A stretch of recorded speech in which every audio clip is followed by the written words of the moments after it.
G'day, welcome to another video. In this video we've got the Tamiya Boomerang 2024, I think 2024 re-release. Yeah, this is one I had back in the 80s. It was actually my first kit, my first Tamiya kit that I ever built. That's long gone. But as you can see here, here's one that I restored in around 2016.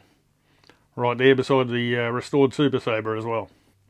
So they've re-released this one a couple of times, I think in like 2017, 2019, 3 or 4 times I think it's been re-released, so it's pretty popular. So I figured I'd get one of these, build it, you know, exactly box art, you know, how it should be. Maybe give it a little run, not sure, but we'll see.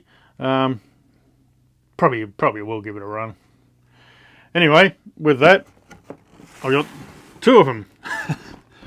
So the idea being, with this one, I'll go a little bit overboard with it.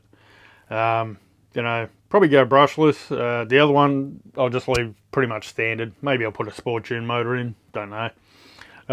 But this one, yeah, I've been looking around on the internet. You know, you can get alloy or carbon chassis sets for them. Alloy suspension arms, which is a pretty good thing for these, because the suspension arms in time they just deteriorate and snap, you know, right at the hinges, the hinge pin area there. Other than that, they're fine. It's just really just the suspension arms that's any kind of problem. The steering can be a bit dicky too, with the little slide thing it's got in it. Very easy to get a small stone caught in there and you ain't going nowhere. So like this chassis here, it's got the steering like bell crank type setup in it, so you don't have to worry about that little slidey thing. Anyway, so yeah, this will kind of be like the beastified version, you know. So it should be a bit of fun. It'll take a bit of time to get to this one. The original, like the one I'm going to leave in the original form, I'll probably smash that video out in maybe a week or so. Get it built, and yeah, this one probably take a bit longer. Got to buy all the parts and, well, decide on what I'm going to buy. And as you can see, the prices are kind of scary. Anyway, other things happening. Now, a couple of people have asked, am I still working on the Ultima Pro replica? Yes, I am. Still getting onto the paint. Had a couple of issues, like with the red bled quite a bit, and I had to clean it all up, which I think came up okay. Then I've started on the yellow, and I had some similar issues with that. Not very good. So I had a bottle of Tamiya polycarbonate body cleaner, and it was about 2 years old.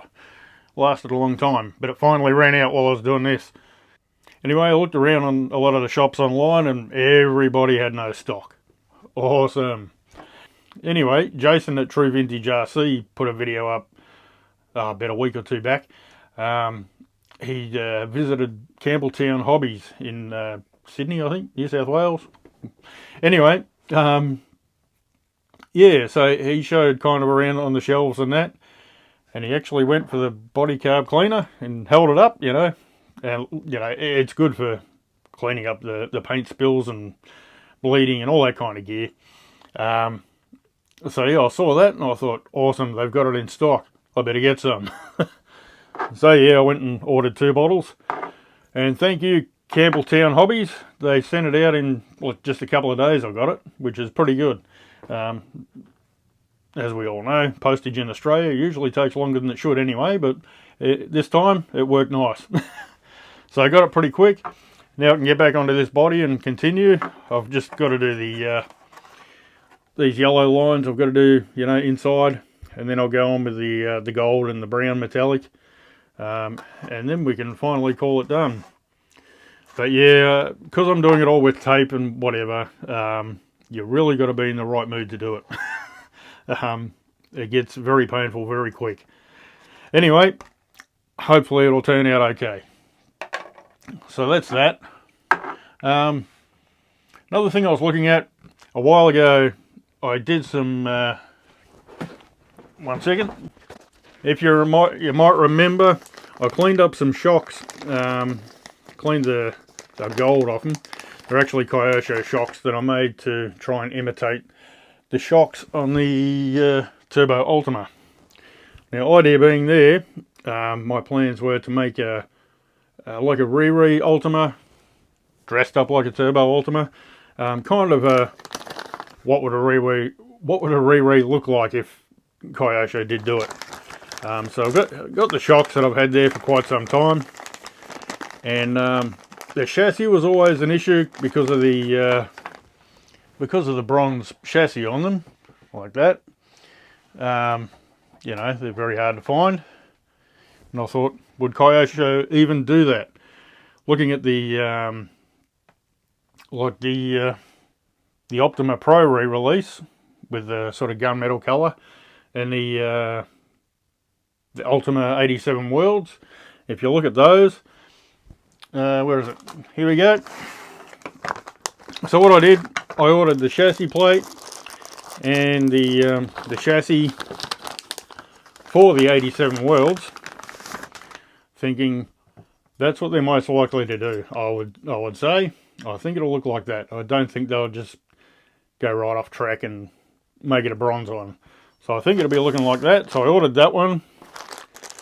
I could be wrong, and I really hope they do re-release the Turbo Ultima. That'd be awesome. Whoops. So I got the motor plate to match, and the other parts for the motor plate, and of course the motor guard. The thing there is it's got the 20th Kyosho America 20th anniversary writing on it there. My plan with that is I'll try with thinners or paint remover or something and see if I can just take that off without ruining the anodizing. We'll see. Well, because this Turbo Ultima won't be any kind of anniversary thing. I think it'll just look a bit funny with that being on the back. All I was really after there was the colour.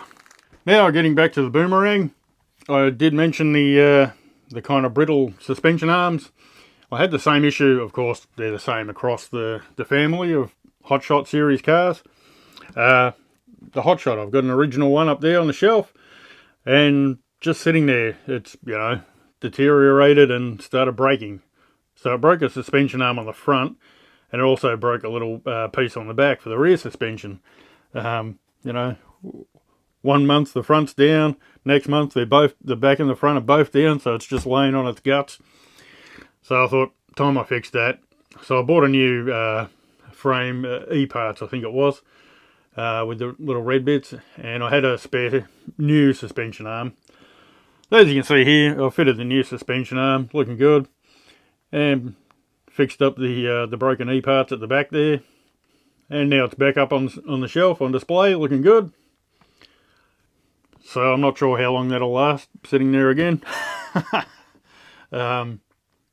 But yeah, it's good to stock up on those arms and things for the Hotshot series, because they just deteriorate. There's no other way to say it. Anyway, I've got my polycarb cleaner for the body, so I can get onto that. Hopefully get that finished very soon. Build one of these, get it out for a run, maybe just in the backyard, but get it out for a run. And yeah, get him all painted up nice, be looking good. So yeah, like I said, this is one that I built. It was my first kit ever, and yeah, restored a couple now actually, and one back in 2016, which I showed you earlier, and this guy over here, the Winger. He's a you've probably seen the video, maybe not, don't know.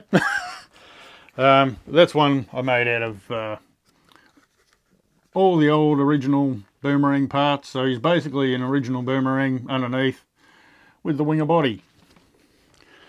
So that's not sure I'll run that because of the brittle plastics, but yeah, it's good to have one in the collection, you know. Well, that's about it for this video. As you can tell, there's plenty to keep me busy, and I'll hopefully have one of those Boomerangs built in a week or two.